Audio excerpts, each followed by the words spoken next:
Bueno, ahora sí, dentro de lo que es la semiología del comportamiento y las conductas sociales, vamos a hablar de las reacciones antisociales, o por lo menos lo que Henry A. llamaba reacciones antisociales. En esta semiología eh, va a plantear una serie de ítems que incluyen las fugas, en tanto vagabundeo, el deambular, eh, digamos, las voy a plantear en una escala de lo más automático a lo menos automático, ¿no? Estarían estas fugas o vagabundeo, la vagancia, digamos, el deambular sin sentido, el suicidio, los atentados contra la moral, el robo, el incendio en tanto piromanía y el homicidio. Vamos a empezar por lo más obvio, digamos, respecto al homicidio, eh, lo mismo que el suicidio, con todas sus variantes. Ustedes estudian, digamos, el suicidio de Durkheim, estudian desde muchos lugares a lo largo de la carrera los distintos tipos de suicidio. Em, pero acá básicamente se refiere a el suicidio impulsivo, el suicidio melancólico y el suicidio delirante. Eh, digamos, no es lo mismo saltar al vacío por no tener la capacidad para distinguir, digamos, por estar en un estado de alienación mental en relación a la realidad, digamos, o dentro de, por ejemplo, lo que sería un yo alienado, eh, un delirio paranoide. Entonces, a veces el suicidio puede tener que ver con el sentirse perseguido y creer que el salto al vacío, por dar un ejemplo, digamos, es la única opción. Entonces, esto no es lo mismo que eh, el suicidio presentado en la melancolía, por supuesto como su máxima expresión sintomática. La ideación suicida es algo distinto, pues puede estar presente sin que necesariamente implique un pasaje al acto. Esto también ustedes lo ven a lo largo de la carrera, con todo lo delicado que es el tema y con todos los mitos que circulan en torno al suicidio, ¿no? O sea, esta cuestión de que la persona que lo que manifiesta su ideación suicida no lo va a ejecutar, eh, etcétera, etcétera, que por supuesto en todos los casos hay que ser muy respetuoso, estar muy atentos como psicólogo, como terapeutas, como seres humanos, a no subestimar jamás un mensaje porque aún siendo un llamado de atención, bueno, justamente es un mensaje y si esa persona está requiriendo nuestra atención de esta manera es porque no la está pudiendo conseguir de otra. Entonces, en cualquiera de los casos, eh, bueno, todas las distintas manifestaciones en las que se puede presentar esta circunstancia. Cuando hablamos de homicidio pasa lo mismo, van a encontrar que Henry A. lo plantea, digamos, dentro de distintas psicopatologías. Obviamente no es lo mismo el homicidio dentro de un contexto de delirio. Vuelvo a dar el ejemplo de la paranoia, digamos, donde eh, quitar la vida de la otra persona tiene que ver a veces con una defensa, una supuesta defensa propia eh, a partir de una convicción delirante.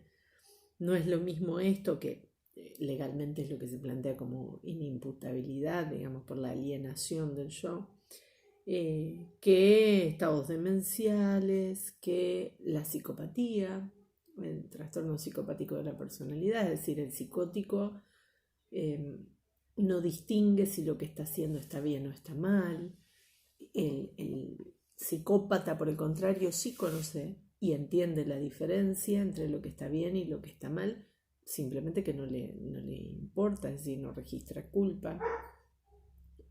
Bueno, o en estados confusionales, en estados demenciales, es decir, van a ver allí todo el espectro de posibilidades en relación a esto, que claramente es una reacción antisocial, que es el homicidio.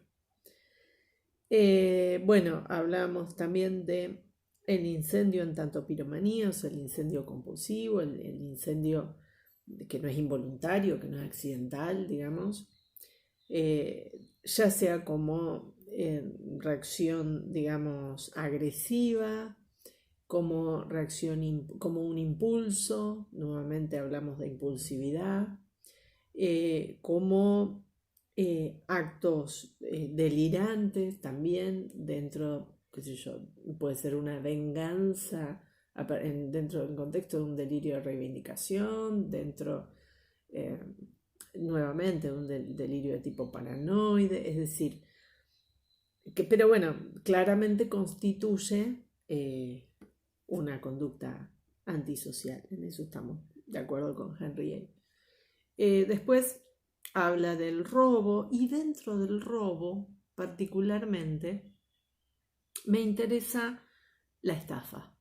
La estafa es una modalidad de robo, digamos, que tiene que ver con el engaño, con el, digamos, apelar a la buena voluntad del otro y estafarlo, ¿no? En su buena fe, provocándole en definitiva un robo, un perjuicio material a la larga, pero que la estafa en particular suele presentarse en los accesos de manía y suele ser un síntoma que nos permite reconocer un exceso de manía, por supuesto en conjunto con otros signos y síntomas, porque en la manía, como van a ver ustedes, hay una inflación del yo en el delirio megalomaníaco.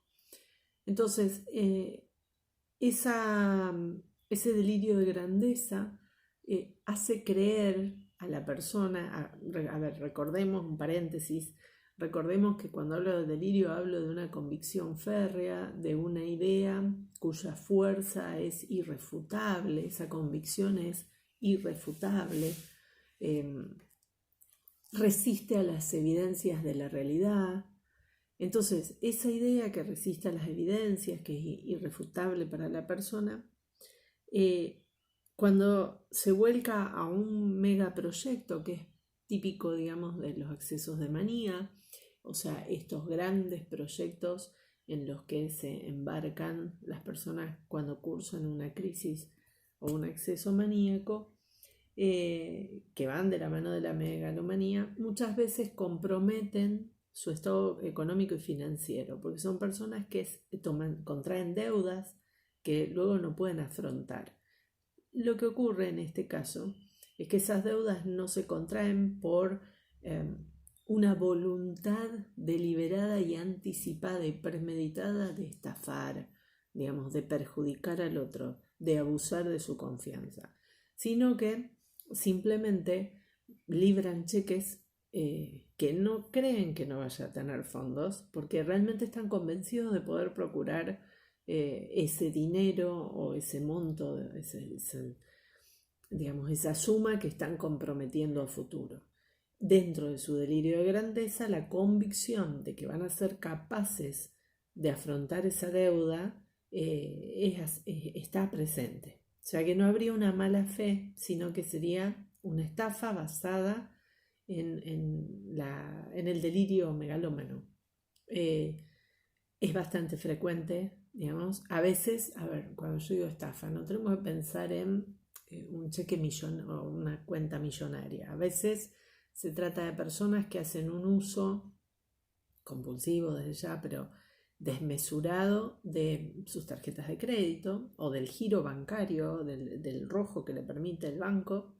A veces personas que tienen incluso una pequeña empresa, una pequeña mediana empresa, una empresa familiar, o con su propia gestión personal, comprometen su capital de manera a futuro, digamos, de formas que luego no pueden afrontar.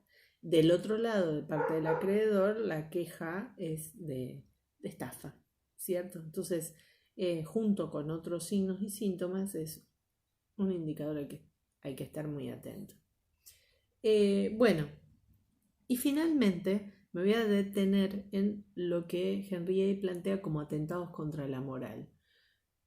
¿Por qué? Ustedes saben que yo me dedico a la sexología clínica y educativa, entonces este es un punto no menor al que quiero hacer una referencia. Vamos a otro video, así lo fragmentamos y explico ese ítem en particular.